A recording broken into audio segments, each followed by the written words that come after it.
The Good Shepherd is the subject of many famous paintings and poems and songs and stained glass windows. We have a sheep right up there on that window over there, the second one from the rear. We are the sheep. Doesn't mean that we're dirty or stupid. We are sheep because we need a shepherd. That's why. The 23rd Psalm is the best known collection or psalm of the collection of 150 in the Bible. A psalm is an ancient hymn or poem. Joey, my beatnik friend from Flint, once stood up in front of the congregation on a Good Shepherd Sunday and he rapped the psalm. He rapped the 23rd Psalm. How different. And you know, it was really quite annoying. Different, but annoying.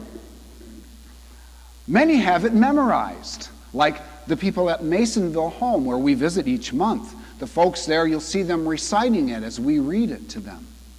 I think people love the shepherd psalm so much because it's the shepherd that leads us when we have to go through unknown terrain, down unfamiliar paths, which of course is the whole idea. Jesus is the Good Shepherd.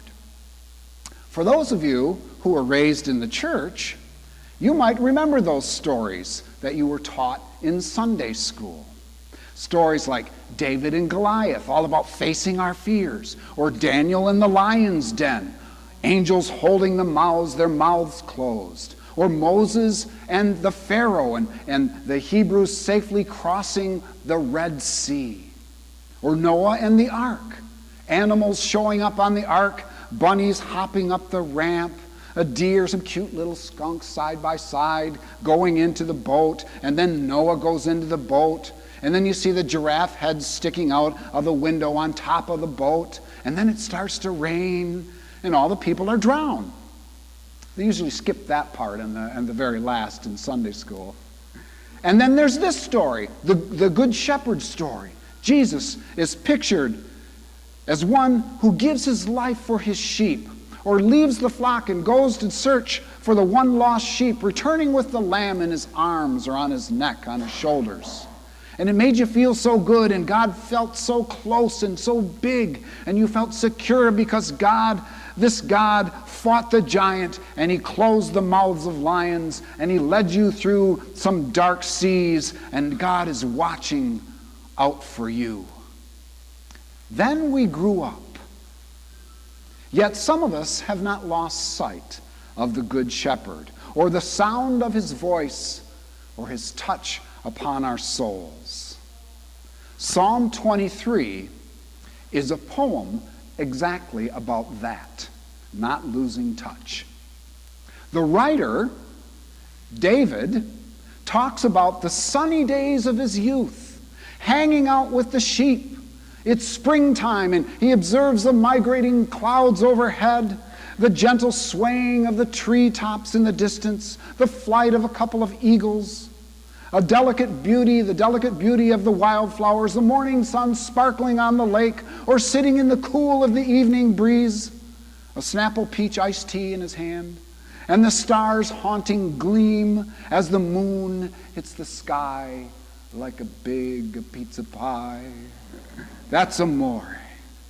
The oneness of all things, a self-expression of the Creator, mirroring the great Logos reason that spoke it all into being.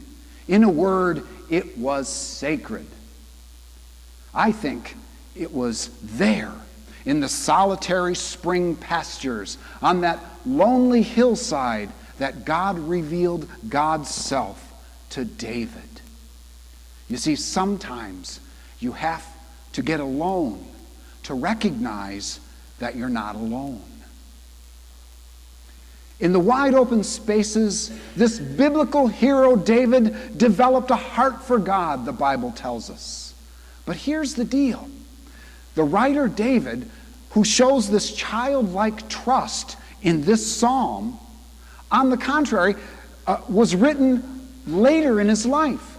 He was old. He was speaking from a mature heart, having passed through many bitter experiences and having fought many battles. He is writing at the decline of his life, of his intimate communion with God. David was able to retain that childlike trust that refreshes and revives, or as the King James Version says, restores my soul. And maybe we need to return to our childlike faith and to those stories where God helps us defeat giants, where God closes lions' mouths and guides us and speaks to us and holds us together during life's trials. Because Jesus is the good shepherd. My sheep know my voice, he says. You don't hear God's voice like you hear the TV or the radio or iPads or cell phones. You hear God with your heart, deep within your soul, like music, like your favorite song, stirring something inside of you. Sometimes God's voice is something beautiful that moves you or inspires you, like a story or hiking a canyon trail or in a garden, or to see a newborn baby, or how Sam and I, one day we caught a daddy long-legged spider in our kitchen with his plastic little bug catcher with a magnifying glass on top. And we looked at this spider, which really isn't a spider, but we saw its eyes, only 2 of them, little black eyes on his head, and the joints of its 8 legs, and the tiny fine hairs on each one of them. And Sam paused and he whispered right from his soul, "Wow," which I figure is nature's amen. Wow. Sometimes God's voice feels like big hands pressing on your shoulders, guiding you or prompting you, or even convicting you. God speaks to us in dreams and, of course, in nature, and through other people, through the Bible or a good book or a movie. The thing to understand in all the different ways that God speaks to us, they all require from us one thing. We need to listen. We need to show up and listen. And when we listen, we recognize our eternal oneness with God and all created things, and it restores our soul. This is illustrated by a story of a woman who purchased a parrot. She took it home and she put it on its little perch and she waited all day, but the talking parrot said nothing. So she called the pet shop about it. Well, he's probably lonely. Get him a mirror and put it in his cage. She stopped at the pet store, purchased the mirror, put it in the cage. Another day went by, no talking. Well, he's probably bored, the pet store manager said. Get him a little swing, give him something to do. So she did, but still nothing. Well, maybe he needs to express himself. Give him a little bell to ring. So the woman picked up a bell from the store. A couple days later, she called the manager to say that the parrot had died. The manager was shocked. He died? I'm so sorry. Did he ever say anything? And the woman answered, yes. He said, do they sell any food at that pet shop?